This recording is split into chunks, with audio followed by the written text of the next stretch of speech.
Good afternoon. Today we will be covering occupational safety and health program forms and processes for the CDBG-DR programs. The purpose of this presentation is to provide guidance on the Department of Housing Occupational Safety and Health program forms and processes. We want to empower contractors with information that will help ease reporting obligations.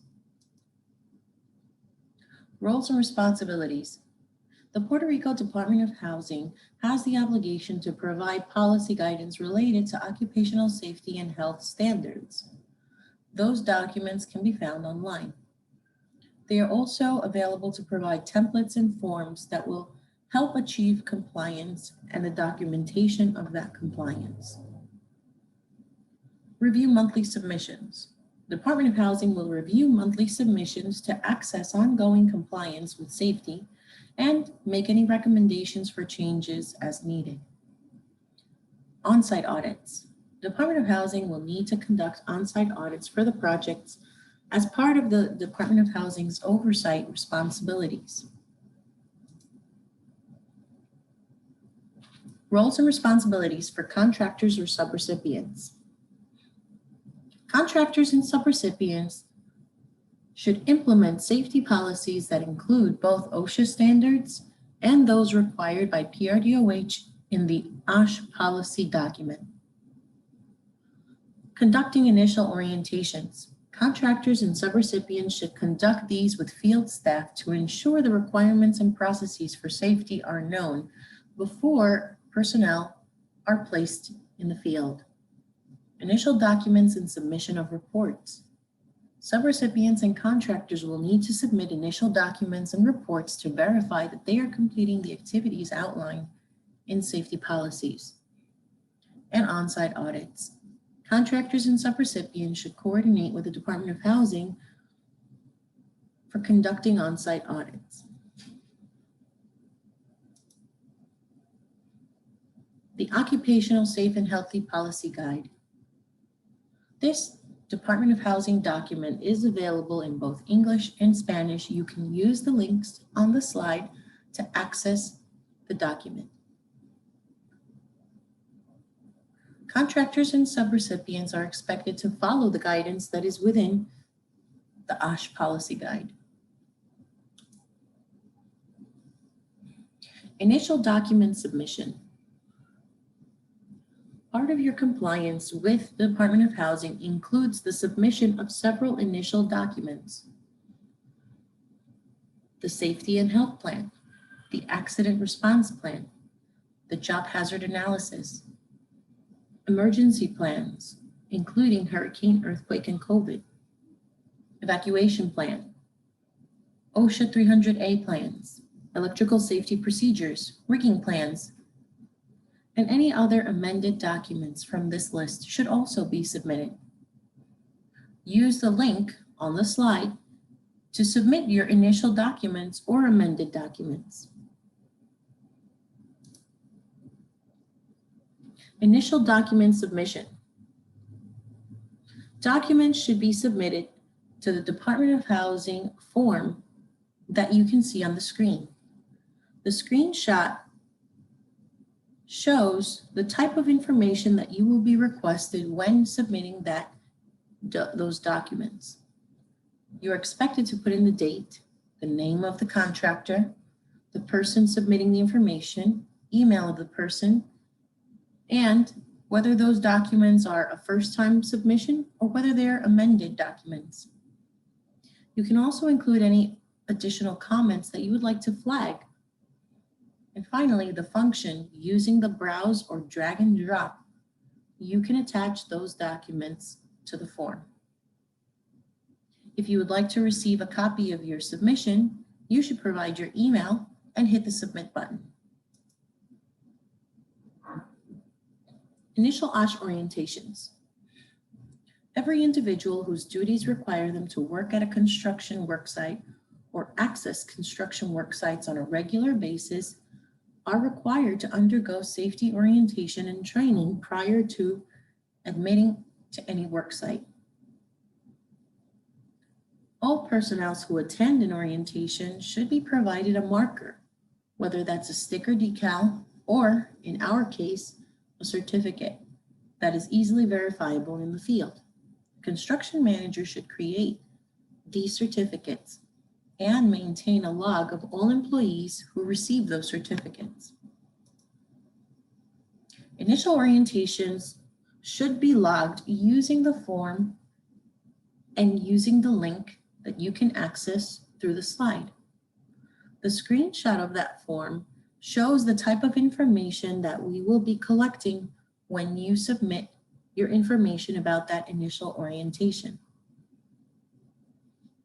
For example, the name of the contractor, the date that you provided the training, the title for your training event using the format provided on the screen, using the menu to select what program you are working with, identifying who your audience for the training is, and providing the total number in attendance.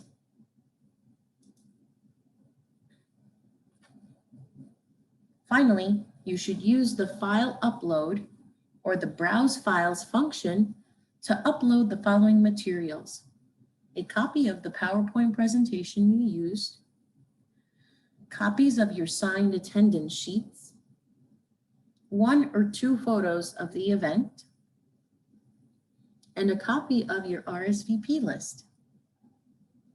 Finally, if you would like to have a copy of what you are submitting to the training log, you can click the box, send me a copy of my responses, complete and enter your email, and click the submit button. Remember to include those list of items in order to show the evidence for your training session. Program managers can view the initial orientation log and the submissions using the link on the slide.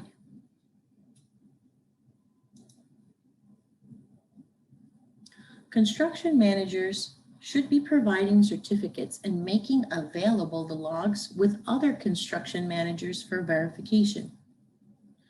Ultimately, the construction manager has the final say on the need for the employee receiving that initial orientation before starting work. Those who took initial orientations with hard hat stickers should also receive a certification so that everybody can provide the same type of evidence. If you cannot verify the initial orientation, you must give them an initial orientation that is documentable. Report submissions. Construction managers working on the R3 program should be reporting weekly on their safety progress. R3 program managers have access to review the construction manager submissions by using the link on the slide. And finally, R3 program managers have a responsibility to submit a monthly report to the Department of Housing. To submit that report, you can use the link on this slide to access. The program manager reports should be received no later than the first Friday of every month. Construction manager weekly report submissions. The construction manager's weekly report submissions should be conducted using the Smart Sheet. You can locate that form using the link on the current slide. The weekly report will ask you to include information such as the name of the company you work for, name of your safety officer, email, phone number of your safety officer. And then it will ask you a series of questions related to safety. You should use the boxes below to respond, or use the select function to choose the best answer.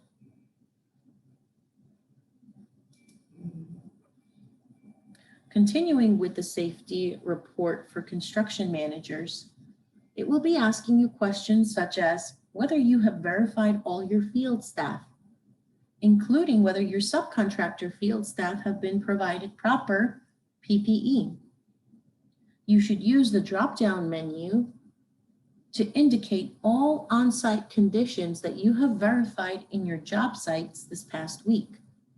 Please notice that the menu will allow you to pick more than one.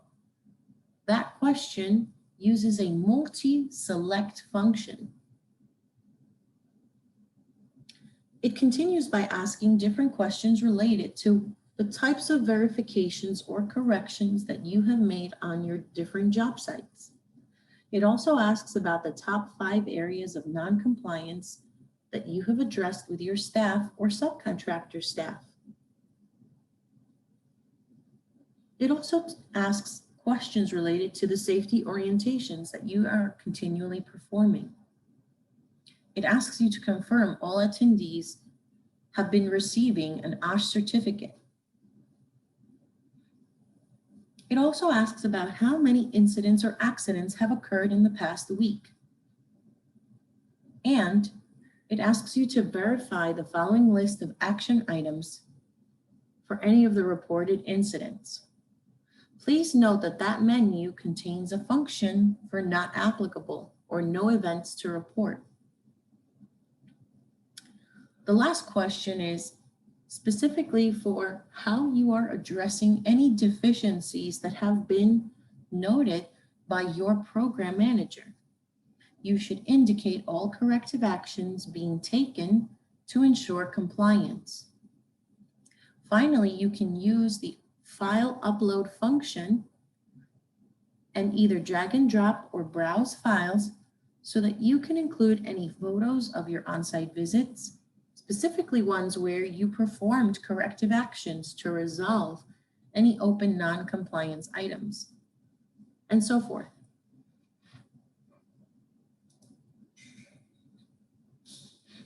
Finally, if you would like to receive a copy of your submission, you should click the Send Me a Copy of My Responses box, type in your email when prompted.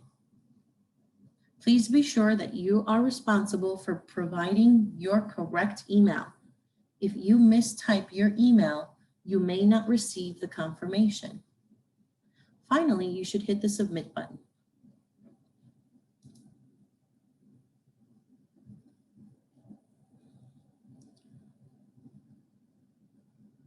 The Construction Manager Weekly Report log is available for program managers to review.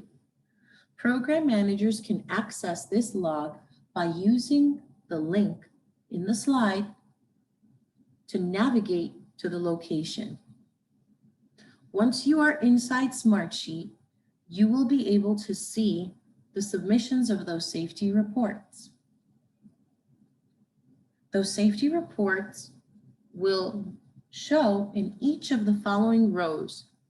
You will need to scroll horizontally in order to be able to access all of the responses for the questions that have been provided. If you would like to access the attachments that were submitted with their submission, you should click on the paperclip function to the left side of the screen for each respective row in order to access the additional documents. You can always reach out to the Department of Housing if you have any questions or issues.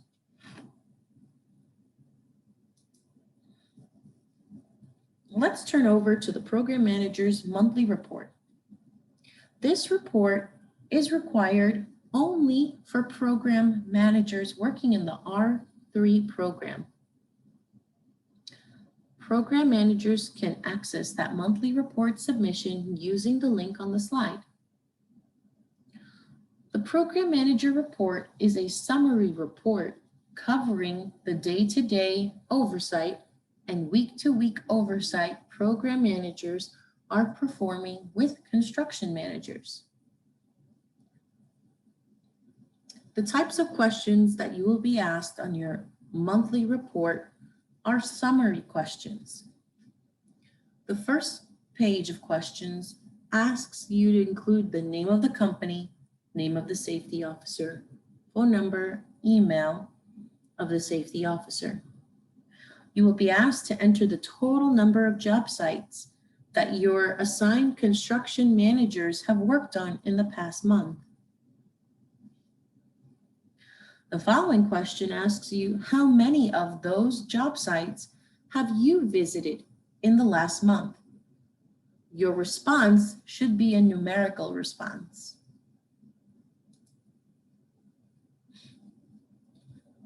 The monthly report asks you to also identify whether you, as the program manager, have updated your safety policies or procedures in the last month.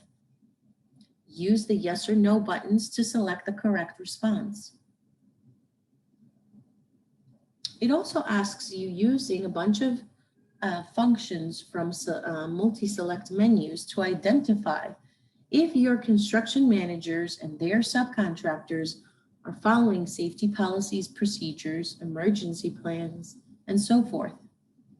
It asks you specifically if there's any record keeping or missing documents from your construction manager's submissions that are unresolved and in which you feel that the Department of Housing should assist in requesting. If there is nothing, please respond, none for now.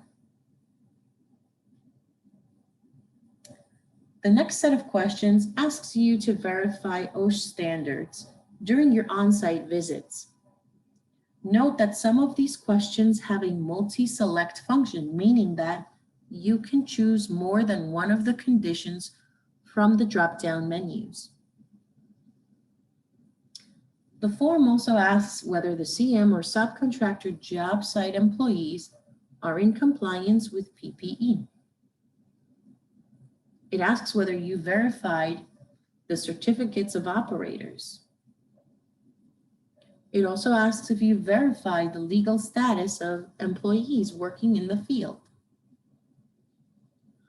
It asks you to summarize what are the top 5 areas of technical assistance that you have provided to the construction managers and their subcontractors in the last month. It also asks how many total OSH orientations did the CMs or your team conduct in the last month. It asks you to use the drop-down menu to indicate whether you have verified all the attendees for construction managers are receiving an OSH orientation and a certificate to confirm that attendance. It also asks you about how many incidents or accidents have occurred in the past month. And finally, to verify the following list of action items that have been completed as needed for incidents or accidents in the past month. It also asks what recurring areas of deficiency should be brought up in the next meeting with the construction managers and their teams.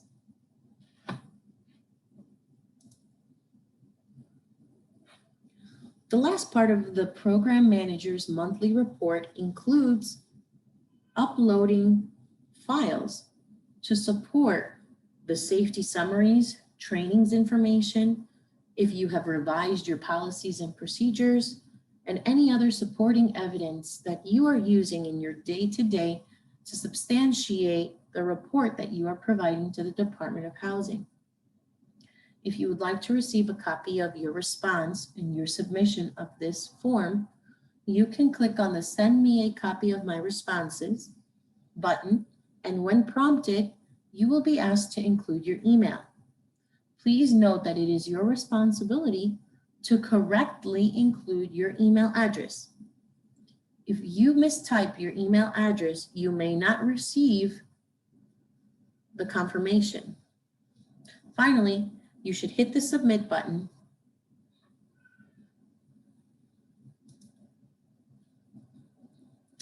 COVID-19 submissions. The COVID-19 auto certifications and your most updated COVID-19 plan should be sent to the following Department of Housing form.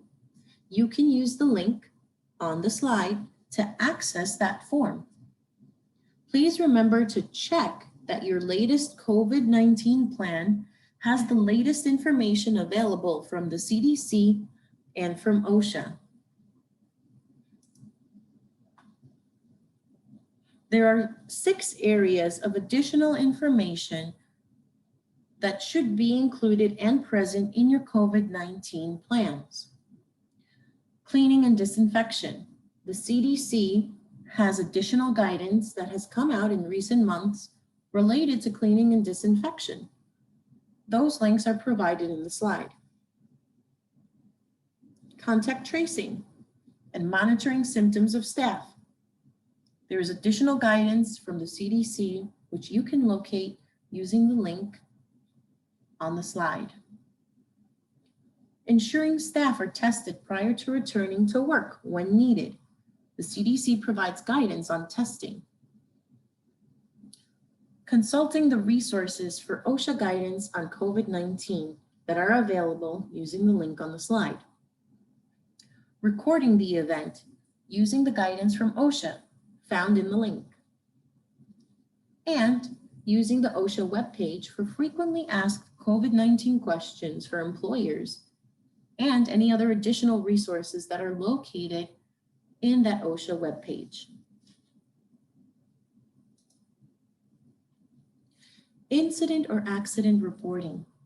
Incidents or accidents should be reported using the link to access the form for the Department of Housing on the slide. Please remember to contact Joelle, and you can also copy Ivana within the timelines as per the policy guide. The OSH Incident Tracker form contains several basic questions related to the incident or accident that you are reporting. You should include the contractor name, the nature of the incident or accident by providing a quick summary, the name of the safety officer reporting, the email of the safety officer, phone number of the safety officer, and whether you have verified the information provided by visiting the job site. You should also indicate whether you are using this form to submit your opening report or your closing report.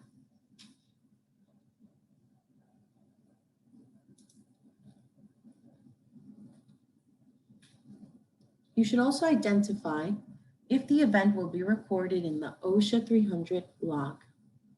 Finally, you will want to use the file upload function to include additional information about the incident or accident. If you would like to receive a copy of the responses to your form, you should click the Send Me a Copy of My Responses button, type in your email when prompted. Please be sure that you are responsible for typing your email correctly, and then hitting the Submit button.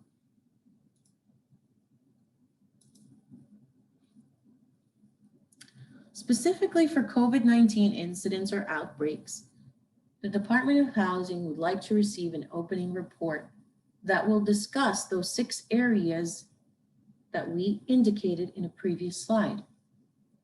We also would like to know what specific actions you completed to ensure that those 6 areas are being managed, in addition to any other procedures you are following for your own COVID-19 plan. You should provide a closing report once the office is reopened or the incident has been completed and the preventive measures to prevent future outbreaks is documented. Any amendments to your COVID-19 plan should be resubmitted through Smartsheet using the link on the slide.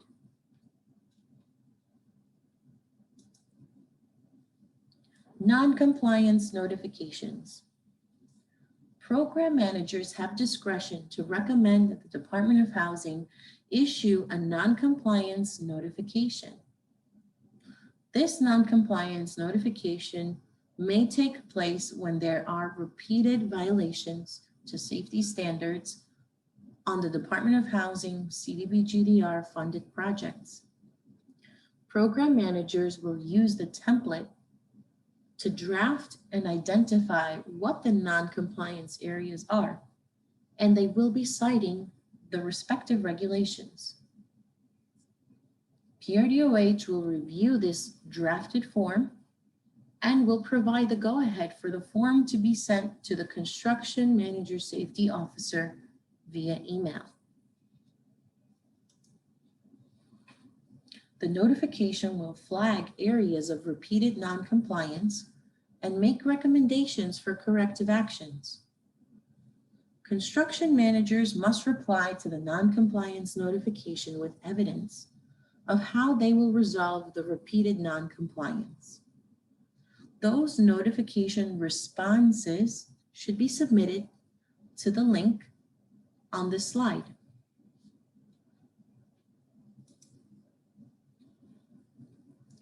The Puerto Rico Department of Housing wants to ensure that we, as part of this historic moment of rebuilding a better Puerto Rico for everyone, are going to be performing it safely. We want to ensure safety protocols are followed in work areas. And we want to promote a culture of safety where everyone feels empowered to job site safety.